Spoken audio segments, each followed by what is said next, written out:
hora. Bueno, muy bien. Tenemos a Daniel, sí, a Daniel Drexler en línea. Hola. Hola, ¿qué tal? ¿Sí me escuchan ahí? Perfecto y claro. Gracias, Dani, por atendernos. Lorena Villafani y Mauca Quargenti del programa Inbox, que se emite por la radio pública, te saludan. Bueno, un gusto, un placer saludarlos a ustedes. Los saludos desde el Cabo de Santa María, acá en el Océano Atlántico de Uruguay. Ah, qué lindo. Qué envidia. Qué envidia. ¿Estás cerca ahí de la costa, Dani? Estoy sobre la costa. Ay, bendito Dios.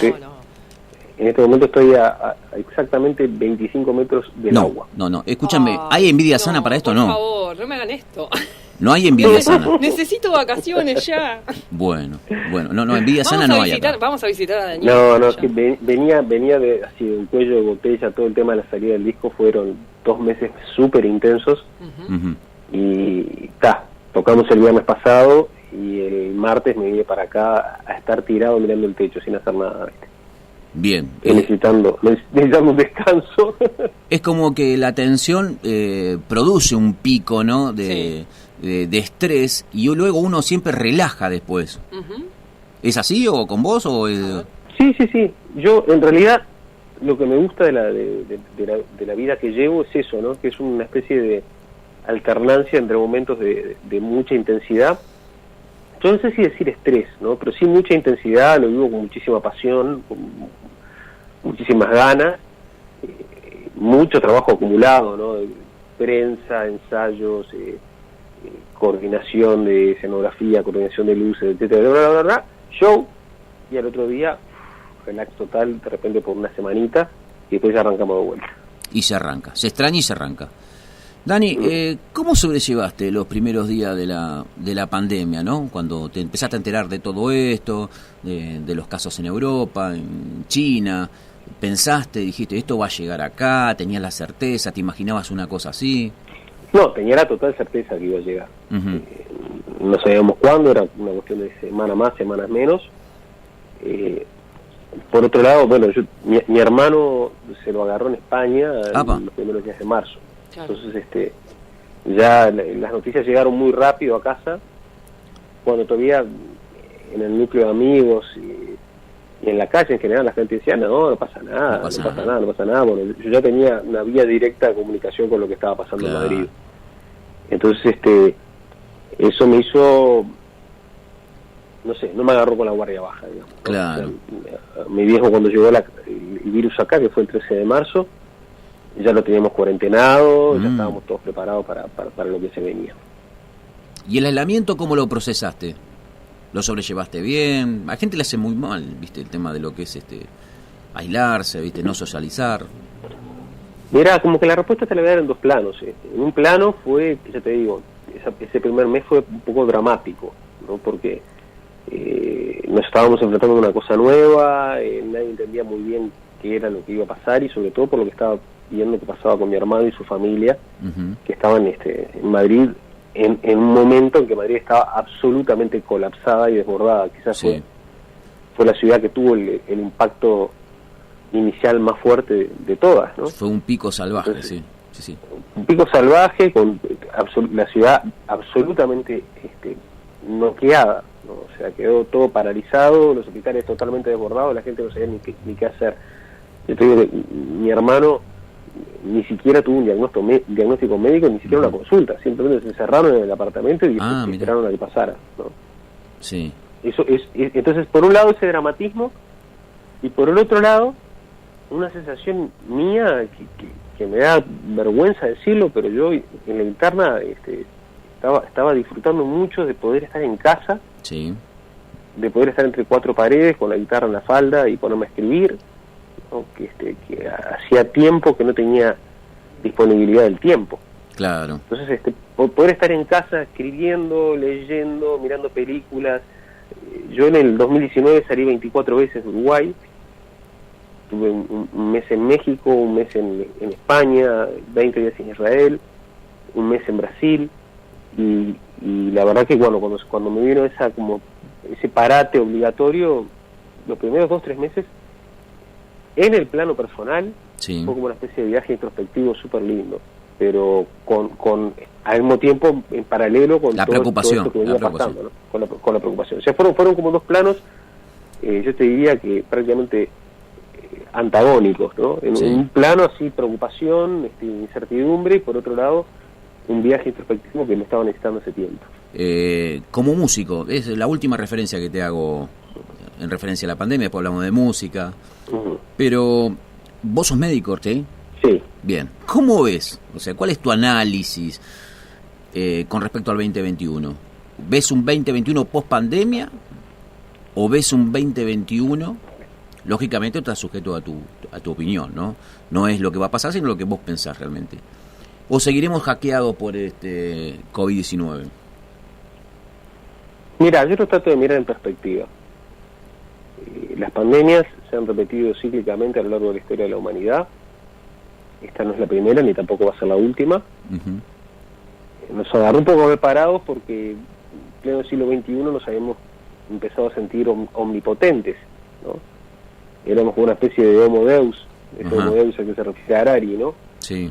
Y bueno, y apareció un virus y nos puso de rodillas, aparte muy rápido, ¿no? A la humanidad, de los sí. primeros secos, de los primeros secos que sentimos en que en Wuhan había un virus a fines de diciembre, Sí. hasta que el 13 de diciembre lo tenía en la puerta de mi casa, ¿no? Entonces, Sí. el 13 de marzo, perdón, lo tenía en la puerta de mi casa. Entonces, la primera cosa importante, la primera reflexión grande que yo hago es, estamos a 12 meses del inicio de todo esto y ya tenemos una vacuna. Bien. Ya tenemos varias en camino, ¿no? Sí. La humanidad entera respondió de una forma bastante sincronizada, más allá de ¿Las diferencias? algunos sí conspiranoicos o algunos dementes tipo Trump y Sí. Johnson o Bolsonaro, etcétera. Digo, la humanidad globalmente respondió de una manera sincronizada. Se publicaron miles de trabajos científicos, literalmente. A las 2-3 semanas de que había arrancado esto ya teníamos el código genético del virus, Uh-huh. teníamos el código ARN del virus, y esta pandemia nos está costando una cifra dolorosísima en muertos, pero si no hubiéramos tenido una respuesta coordinada del tipo que tuvimos, tendríamos cientos de millones de muertos, Uh-huh. ¿no? Entonces, mi lectura de lo que está pasando es una lectura estoy sorprendido de lo que es capaz el ser humano. Ajá. Porque no nos olvidemos que la peste negra en la Edad Media fueron 20 años y se llevó a una tercera parte de la población del Sí, mundo. terrible, realmente terrible. ¿No? Entonces, si lo ponemos en perspectiva, ya estamos con la vacuna en la mano, ¿tá? Hay que avanzar rápido a inmunizar la mayor cantidad de gente posible y esperemos que ya a mediados del 2021 podamos estar retomando una vida normal. O sea, ves positivamente el 2021. O sea, ves la luz al final del túnel se ve. Sí, yo lo que veo es como quizás 200 o 300 años después de que apareció la ilustración en la historia de la humanidad, esta Uh-huh. pandemia creo que es la primera respuesta ilustrada de la humanidad, Uh-huh. la primera respuesta ilustrada, coordinada de toda la humanidad a un problema, ¿no? Bien. Porque en los lugares más sensatos lo que se hizo fue, por ejemplo, yo celebro mucho que el gobierno de mi país lo haya hecho, fue armar una comisión de científicos y decir, bueno, muchachos, vamos a tomar las decisiones nosotros, pero denos información, Claro. denos insumos para poder tomar decisiones inteligentes. Y en realidad la humanidad escuchó globalmente a la ciencia durante todo este año, ¿no? Entonces eso hay que celebrarlo, ¿no? No nos olvidemos de las casas de brujas de la Edad Sí, Media, lógico. de las Absolutamente. cosas que se hicieron en otras pandemias, ¿no? Claro. ¿Y el disco Aire, tu disco, fue grabado durante la pandemia o fue antes? No, fue grabado antes. Ujú. Increíblemente tiene un título que dialoga con lo que vino después, ¿no? Sí. Y tiene varias canciones que también dialogan con esta situación, pero nosotros lo teníamos listo en enero. A finales de enero fuimos a Brasil a grabar la parte audiovisual en un estudio de cine. En marzo ya estábamos listos para salir a presentarlo, y obviamente que ahí se paró todo. Claro. Recién tuvimos la suerte de poder presentarlo el viernes pasado acá en Montevideo. ¿Y cómo definirías este disco? Es un disco en el cual lo que prima es la voz humana como instrumento, la voz humana como canal de comunicación de emoción. Yo creo que como músico muchas veces me siento como una especie de minero que está en el fondo de una cueva picando piedra, Sí.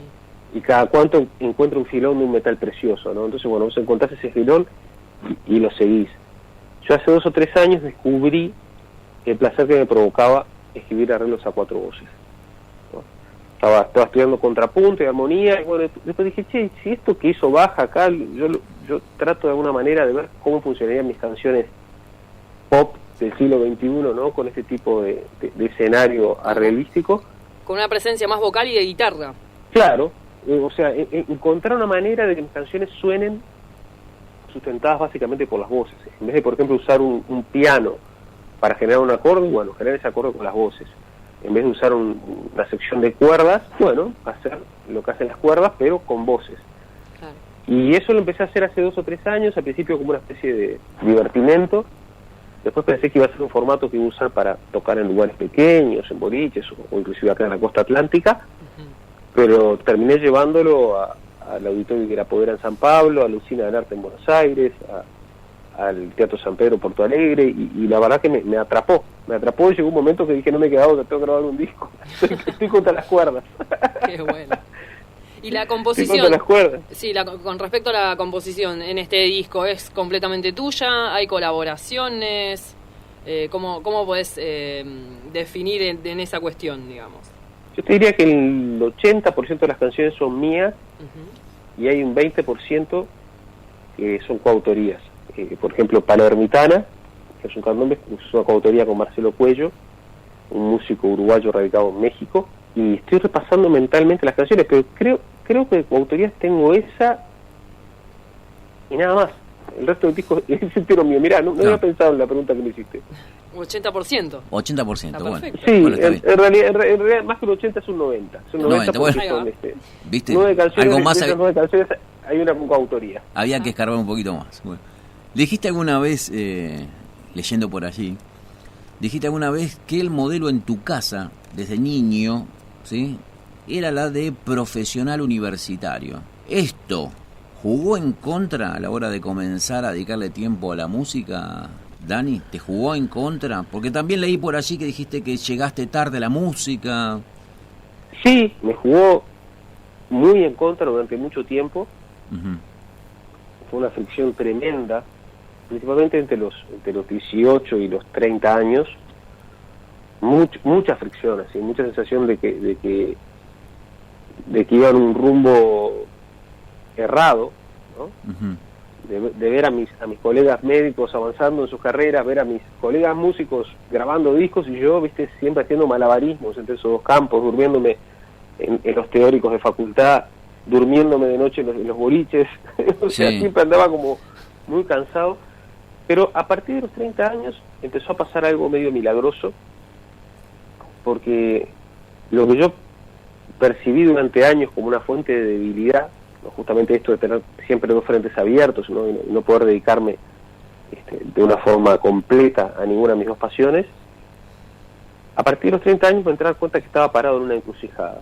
Bien. ¿No? Una encrucijada muy dinámica, una encrucijada que dialoga con 2 de las áreas más creativas de nuestra especie, que son la ciencia y el arte, y empezaron a pasar cosas milagrosas, tanto del lado de la medicina como del lado de la música.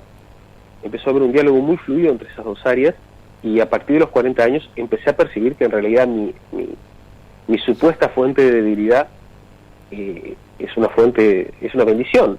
Es una bendición estar parado en un lugar que me nutre de una manera tan completa, ¿no?, y en el cual hay un diálogo continuo entre los 2 lados. Hoy en día mi parte médica quedó apretada contra un rinconcito. Tengo una consulta semanal en Montevideo los martes de mañana, cuando estoy en Montevideo. Quedó todavía, mirá. Aparte algún músico está bueno para la banda. Che, escúchame, Dani, me duele acá. Me duele acá, claro. ¿Qué puede ser?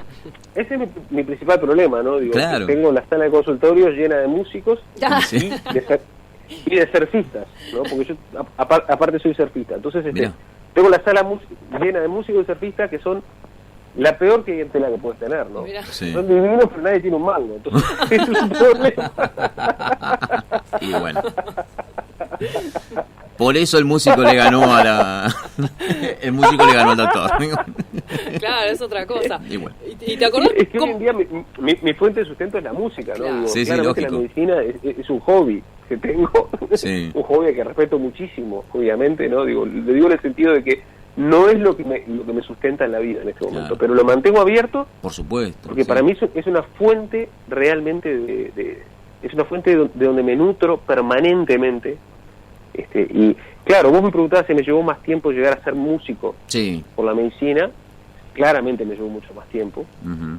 pero por otro lado yo soy un cancionista, soy una persona que escribe canciones, y el que escribe canciones cuenta historias, Sí. y haber llevado una vida con esa fricción y con ese dinamismo interno, hoy en día lo veo como una enorme oportunidad. O sea, tuve un acceso a una biblioteca humana súper vasta a través Sí. de la medicina, a través de la ciencia, y hoy en día saco provecho de ella permanentemente. ¿Y te acordás cómo fue el momento en que empezaste? O sea, tu primer letra, tu primer canción, ¿la conocimos? ¿No la conocemos? ¿No la conoceremos? ¿Qué te acordás de ese momento? ¿Cómo fue Mira, hacer por suerte- tu primer canción?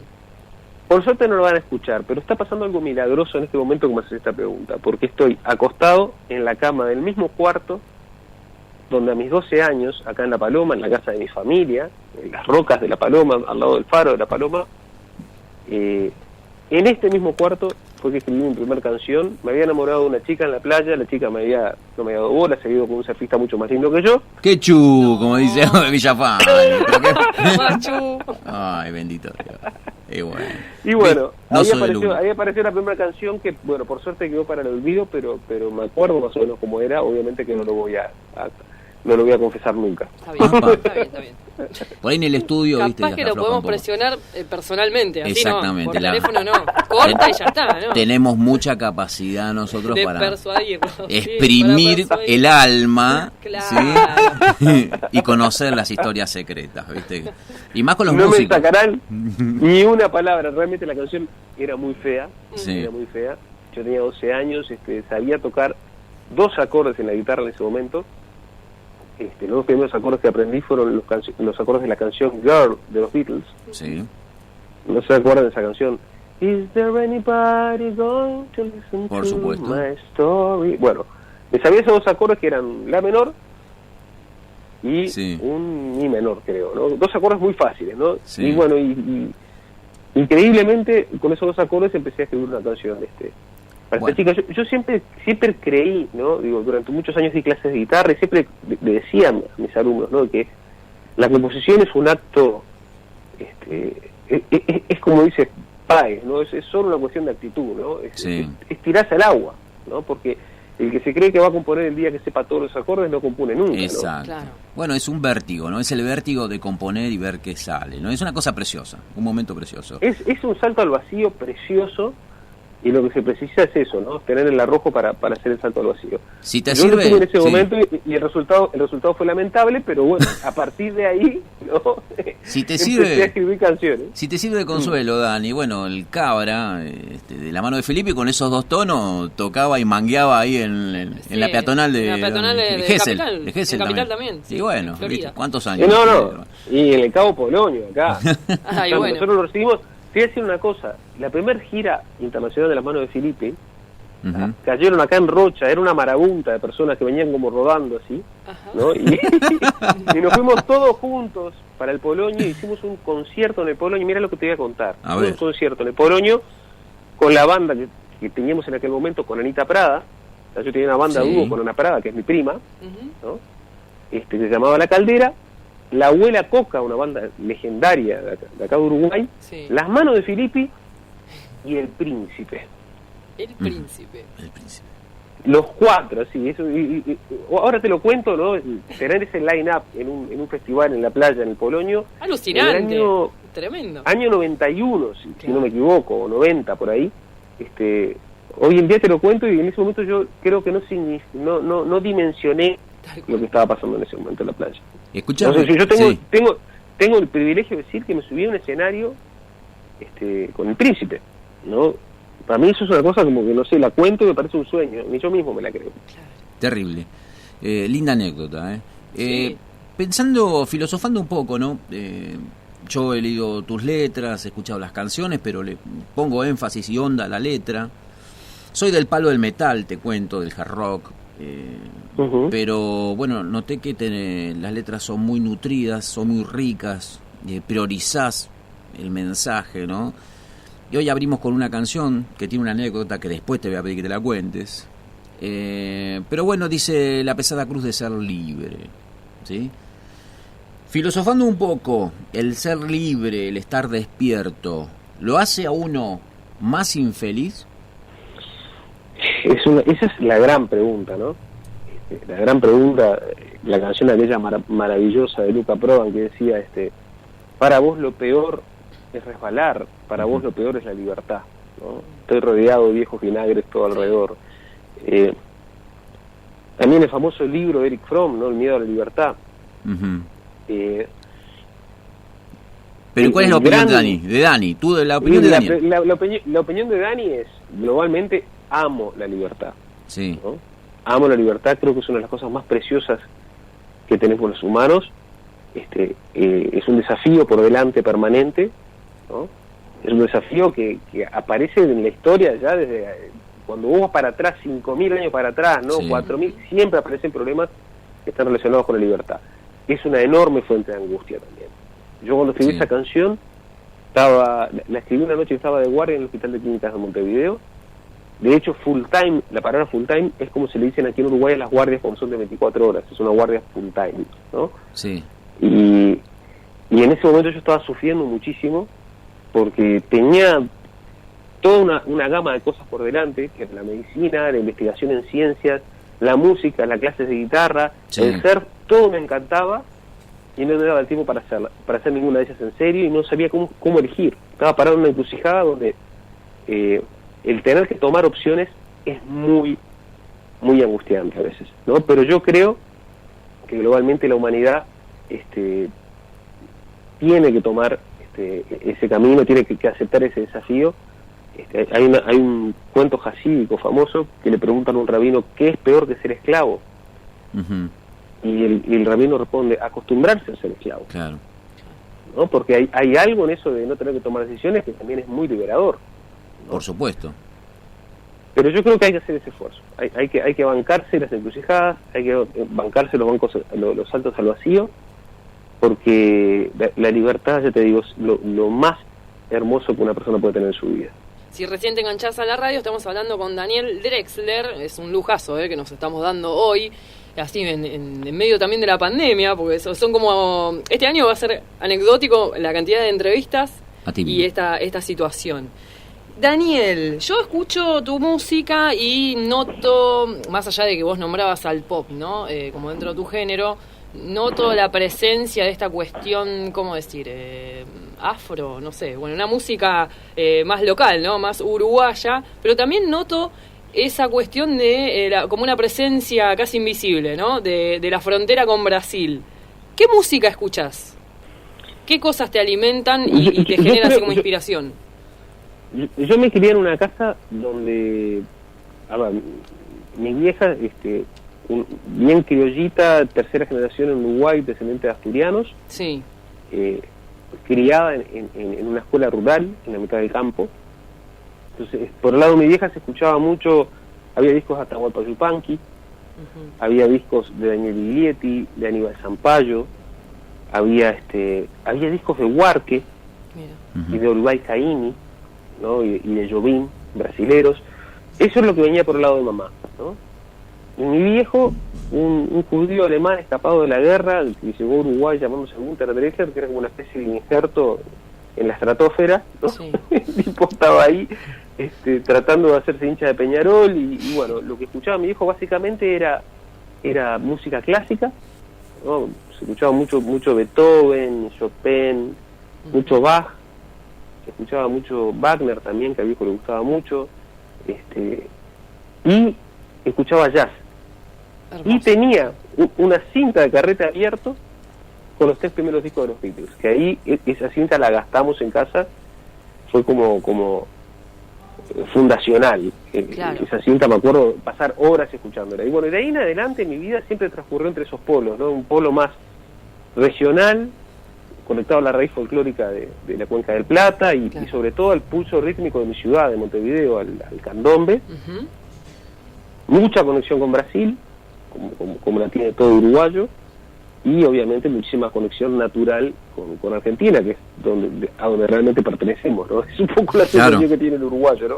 Y ahora, hasta ahí todo hermoso, todo muy lindo, el relato, escucho esto, escucho lo otro, pero si te pusieran plata arriba de la mesa, la plata que vos quieras, ¿qué música igual no escucharías ni aunque te estuvieran pagando? Qué mala que sos, Villafranca. Ay, no, porque es así. Qué mala que sos. Bueno, esto es toda una cuestión de plata, ¿no? Esto es una cuestión de decir el número. Nunca me ha pasado de no querer... Vos sabés que la música me fascina toda, inclusive la música que no me gusta me fascina. Mira.